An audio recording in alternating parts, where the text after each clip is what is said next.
love ice cream, and it's nice living in Kanazawa because people here in the Hokuriku region love ice cream too. Kanazawa has been called the ice cream capital of Japan, since people here consistently spend more on ice cream than other cities in Japan. I'm happy to add to that stereotype, and I made a bike route that passes 12 different tasty ice cream locations in this area, including unique flavors like miso and cheese or tofu ice cream, salty sweet soy sauce, vending machines, gold leaf, vegetables and ice cream, and more. I started in Uchinada on the coast outside downtown Kanazawa and worked counterclockwise. You can ride this ice cream route yourself too, since I've linked the bike route below. Kanazawa Port is over here, and so is the cruise terminal. The first two stops are both in the nearby town of Ono, though. It's a port town that's important for fishing here, and famous for its soy sauce production. It's fitting that the first stop on our ice cream tour will be soy sauce soft serve. Though I rode by all these places in one ride, I didn't actually stop at them all in one day, so throughout this video I'll be sharing footage from different times throughout the year from when I did get to enjoy these places. And this is the first stop. There's actually two places here that I'll recommend. So first is Moromi, and I definitely recommend checking this place out if you want to go on a little trip outside the downtown part of Kanazawa. My friends and I visited Moromi Gura on a cold, rainy day, and the inside is so cozy. It's a renovated storehouse, or kura, that you can now enjoy as a cafe, art gallery, and shop. You can order soy sauce soft serve, sweet beans, coffee, or take some soy sauce home with you afterwards. The salty and sweet mix of soy sauce is really nice, kind of like salted caramel.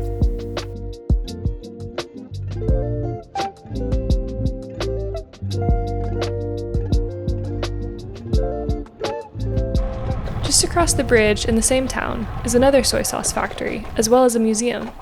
Onomachi has been producing soy sauce since the early 1600s, so it played an important role in the Kaga domain, when this area was a wealthy rice-producing region under the leadership of the Maeda family. Soy sauce and miso are both fermented products, made with soybeans and koji, a fungi that turns them into something delicious. You could learn more about this process at the Yamato Koji Park.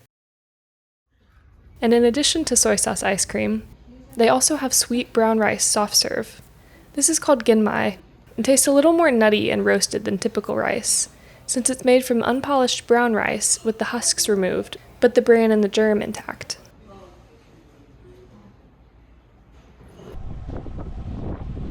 From the town of Onomachi, we'll head southeast into downtown Kanazawa, using the bike path along the Sai River. This is an awesome river path with paved lanes on both sides of the river for biking or walking. I've covered it in previous videos, so I won't linger too long here, but it's a fantastic place to enjoy an afternoon picnicking or walking along.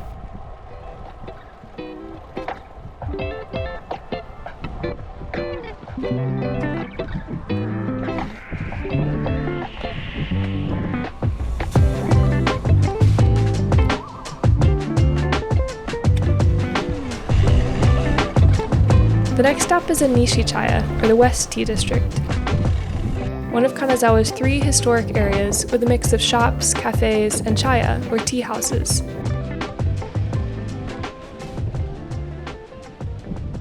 This little white building is a tofu shop, and in addition to the typical savory tofu products you would expect, they also sell tofu ice cream.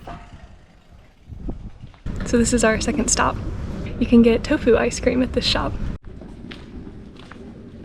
Zeb and I met up here one evening after he finished work to check it out, which is why you'll see that he's dressed all fancy in his work clothes still.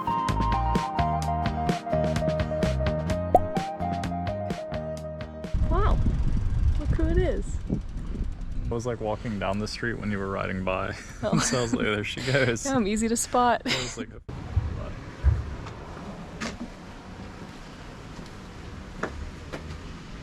They're open.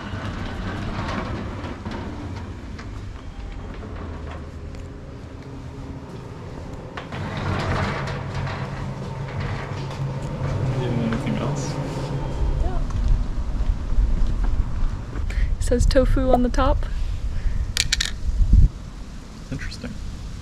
It's interesting, he says. Well, I need more to get, an accurate picture of what's going on here. Accurate reading. Yeah, it's a little bit more icy than creamy.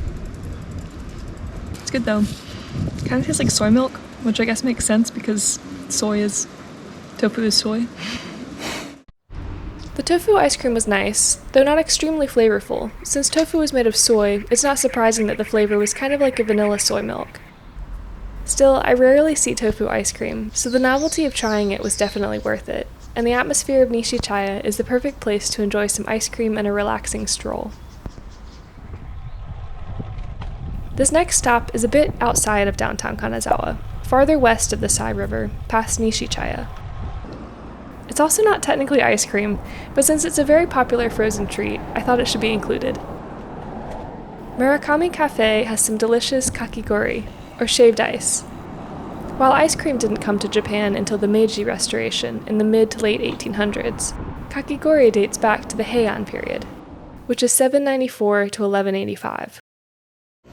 I don't have the best footage from the day that I went here, but they're really generous with the fruit that they use, and they also sell really fluffy pancakes. I was skeptical when I first tried kakigori, since I thought it would just be like a snow cone with some syrup on top. But the ice is a completely different texture than that. It's so fluffy and soft, kind of like if cotton candy was made of ice. It's incredibly refreshing on a hot summer day when you don't want a heavy ice cream sundae, but you want something cold to snack on. I started looping back to the Sai River from here, heading back towards downtown Kanazawa. I wanted to know more about Kanazawa's title as Japan's ice cream capital, and I found a 2019 article in the Asahi Shimbun stating that Kanazawa was ranked number 1 for annual spending on ice cream and sorbet products, out of 52 prefectural capitals and major cities. And they had been in that number 1 spot 5 times over the 10 years, from 2009 to 2018. Since that article, they were at the top again in 2019, 2020, and 2022. The Japan Ice Cream Association, apparently that's a thing, found that this was in part because of Kanazawa's humid climate, lower household expenses, preference of buying in bulk, and the city's history of wagashi, or enjoying traditional sweets. Speaking of wagashi, my next stop would be another more traditional Japanese cold treat. This time some matcha ice cream, but not matcha ice cream only. I stopped at Tsubomi, located near Kanazawa's 21st Century Art Museum.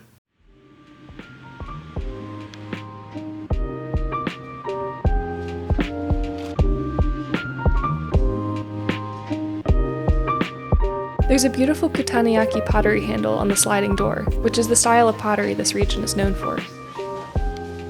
On the day I went, it was so hot out, and the cool temperature of this cafe was immediately refreshing.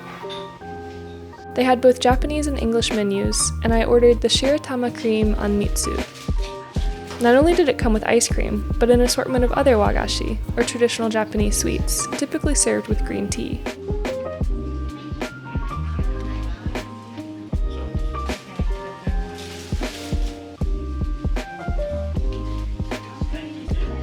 Anmitsu is a summer dessert made with cubes of cool agar jelly called kanten, along with mochi, sweet beans, a scoop of ice cream, and kuromitsu black sugar syrup drizzled over the top, like a more mild molasses.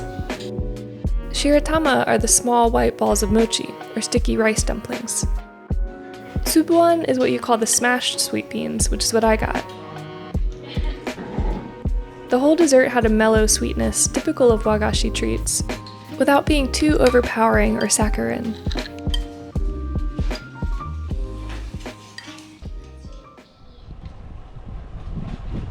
I rode through the Kadamachi area and into Kurinbo, which is the area of Kanazawa near the Nagamachi Samurai district. There are a lot of great cafes here, and recently Noto Milk opened a second location here, expanding from their original location just north of us on the Noto Peninsula. Since Noto suffered significant damage during the New Year's Day earthquake this year, I'm happy to see that they have a second location here, where people visiting the prefecture's capital can also support them. Zeb and I tried Noto Milk after he was done with work one afternoon.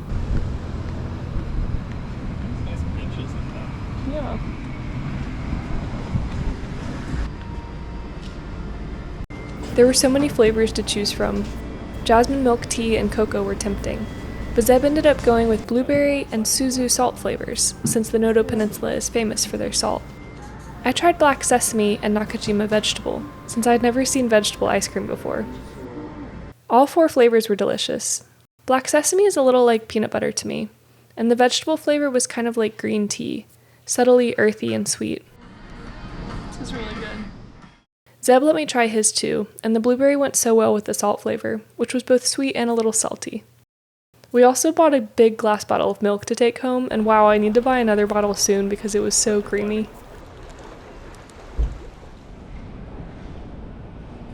I'm passing Omicho Market here, getting closer to the east side of downtown.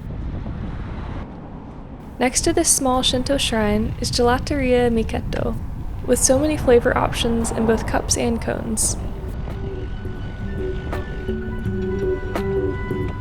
I actually went here the day before this ride and tried the plum flavor and miso and cheese. The plum was sumomo, not ume, which is usually translated as Japanese plum in English, but ume isn't really a plum. Sumomo is similar to the plums that I would eat in America, but a little more tart. I didn't know what to expect with miso and cheese, but it was good. Actually more like cream cheese than salty savory cheese, and the miso added a nice richness to it. The creaminess went well with the plum, which was more like sorbet. I want to try the miso caramel and walnut next time, or maybe the blueberry and amazake. Amazake is a type of sweet fermented rice wine. I rode through Kazuemachi, my favorite of Kanazawa's tea districts, which faces the Asano River. The day I rode this route was July 7th, which happens to be the holiday Tanabata. Tanabata is a festival about the legend of 2 star-crossed lovers, and takes place on the annual meeting of the stars Altair and Vega. These stars represent a princess, or a hime, and a cowherder, hikoboshi, from the folktale, who neglected their duties and prioritized their relationship over responsibilities. Because of that, the princess's father made them live on opposite sides of the Milky Way, but they're able to be reunited once a year during this festival. Tanabata is also a time to share your wishes. There's a custom to write a wish on a colorful piece of paper and hang it from the bamboo branches, so there are a lot of colorful decorations around this time of year. These Tanabata decorations were up on a bridge across the Asano River, with people's wishes dancing in the wind on the bamboo.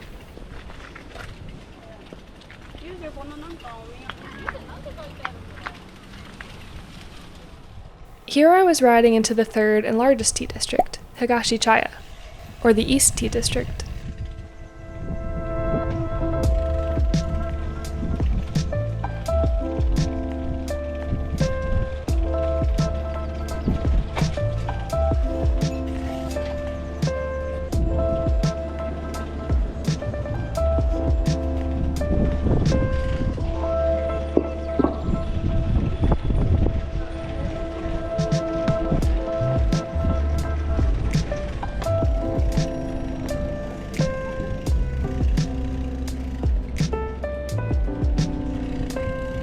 Zeb and I actually tried ice cream from 2 different cafes here last year, both in the heart of Higashi Chaya.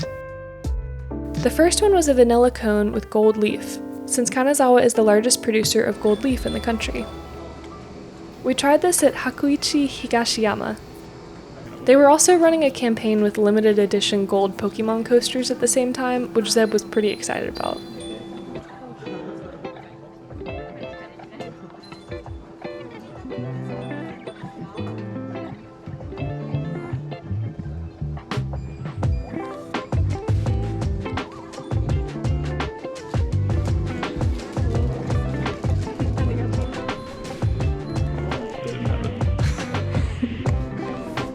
The gold cone was very photogenic, but not exceptionally tasty. In fact, the gold didn't really have a flavor besides being slightly metallic, but I'm also not really sure what I expected. So what do you think of this ice cream?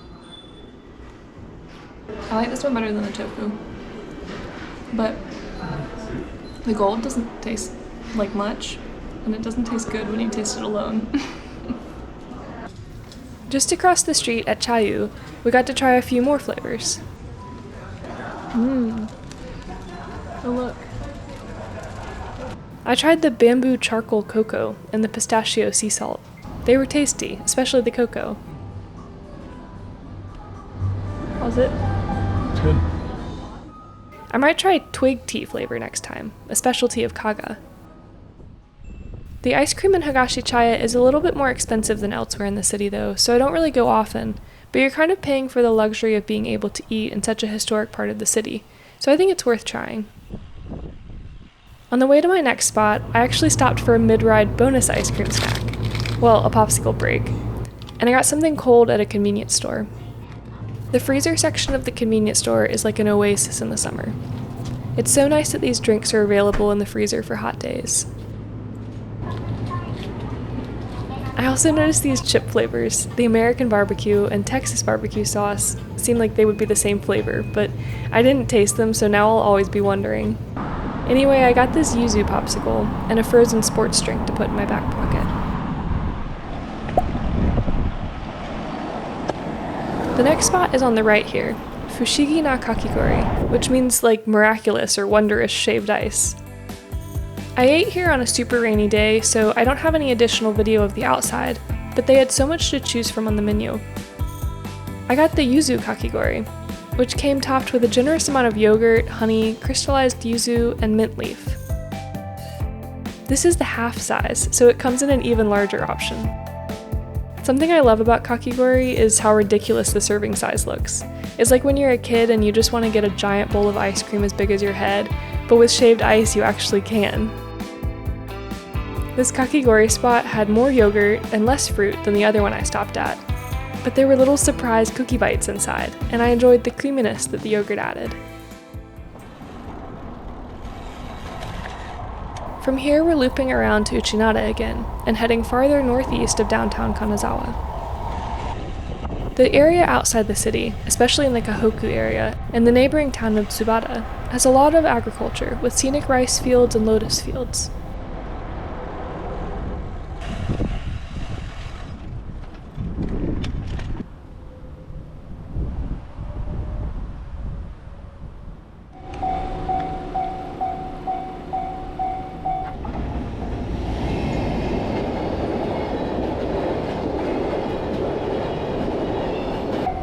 The next stop is in the Morimoto area of Kanazawa, about an 8-minute train ride away from the main Kanazawa station.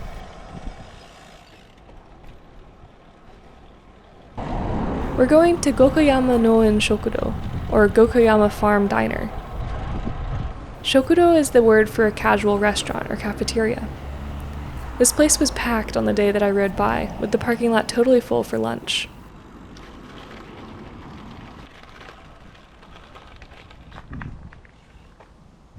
Okay, so this next spot in here is a little bit outside of downtown Kanazawa, but the Soba ice cream is really worth it, and you can get a pretty delicious lunch set while you're here too. When I went with friends on a previous day in June, we all got the lunch set before trying the ice cream, and it was so good. I don't know if it was vegan, but there were tons of seasonal vegetables and tofu instead of meat, plus both rice and soba. Speaking of soba, that's the ice cream flavor you can get here. I got a soba float, or soba-flavored soft serve, on top of my iced coffee. I haven't seen soba-flavored ice cream elsewhere, so it was a fun thing to try. It tasted kind of roasted with the slight flavor of buckwheat that soba noodles are made out of. Just one more stop left on the great ice cream adventure.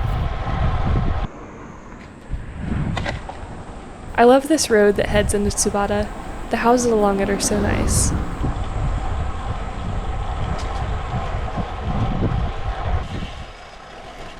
Also, I like this building so much that I painted it once. Maybe I should print it on a postcard and leave it in their mailbox one day.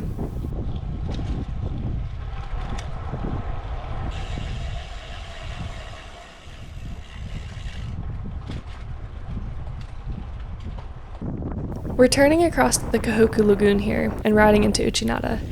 Some of the roads around here are still being repaired from the earthquake, but you can access most of this area now.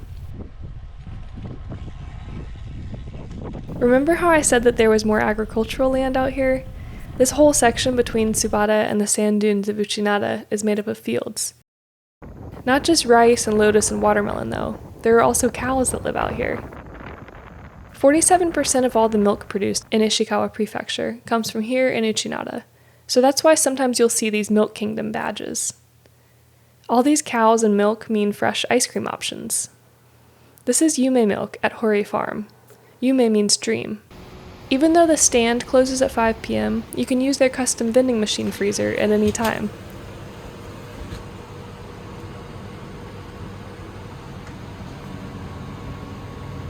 The owners made the machine themselves, and you can open the little doors with 4 100 yen coins.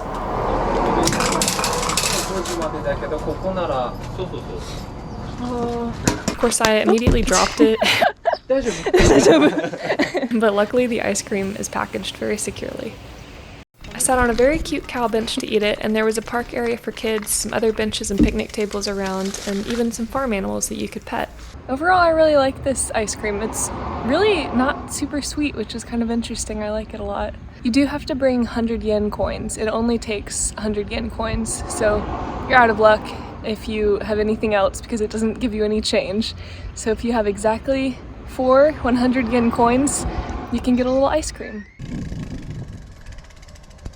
Hello. Hi, look at this little guy.